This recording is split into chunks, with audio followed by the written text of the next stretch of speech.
Mga kabiyahidor, kumusta naman ang social media ngayon? Magulo pa rin. Ang tagal talaga masindensyahan ng mga magnanakaw ng bilyon-bilyon, no? Hanggang ngayon wala pang nakasuhan, puro ma-investigasyon. Pero yung nanakaw ng mangga, ay nako, hindi mabutan ng 24 hours nakulong na. Yun ang ano natin sa Pilipinas eh.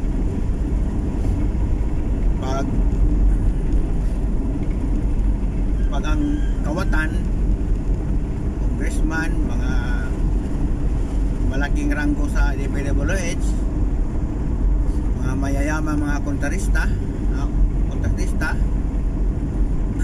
mahirap makulong ka agad. Kaya ngayon dami na nadawit, pero hanggang ngayon wala pang nakasuhan, di ba? Dami ng mga pangalan lumalabas, pero hanggang ngayon wala pa rin nakasuhan. Yan ang tanong. Pero yung magnanakaw ng mangga, si Manong nanakaw ng mangga, walang investigasyon eh. Kulong ka agad, quiz ka agad yan sa iskalya, di ba? Hulihin ka agad yan ng mga pulis. Yung mga mayayaman, wala, hindi yan basta-basta. Talaga naman napakapangit. Kaya hindi na ako magtataka kabahidor kung bakit maraming mga tao nga mamundok na lang, no? Kumakalaban sa pang-gobyerno dahil sa mga politiko nga ganyan, dahil sa mga nasa gobyerno din, di ba? So hindi natin masisi yung ibang tao kung bakit mayroong makikibaka dahil dismayado sila sa pamalakad natin o sa mga pagpamalakad ng gobyerno. Biro mo, bilyon-bilyon na nakawin lang. Kung sinong nakaupo dyan magnanakaw, diba? Kasubot yung mga empleyado ng nasa gobyerno, yung mga direktor ng DPWH, mga engineer DPWH, mga kasubot, congressman, yan taga-ano sa po, lahat talaga. Kaya wala nga sa Pilipinas.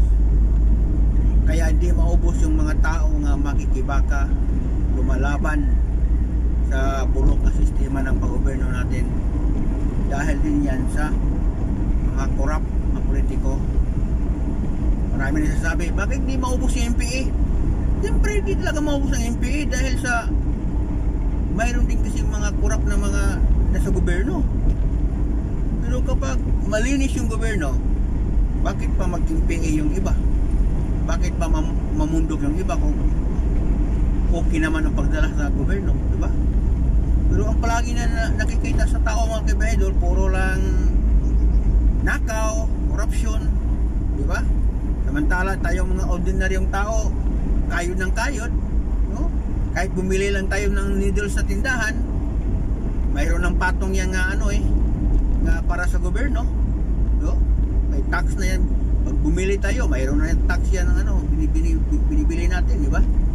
Kasi kadalasan sa mga negosyante, ipapasa talaga yan sa mga ordinaryong tao yung mga yung mga buhis, di ba? Kaya ang kawawa ang ordinaryong tao, mga kapatid. Kaya gulo pa rin ang sistema natin. Kaya hindi natin masisi yung mga tao kung mamundok o makikibaka, lumalaban sa pag-gobyerno ng bulok, dahil din yan sa kabulukan ng gobyerno natin, diba? Yan lang kabahidor.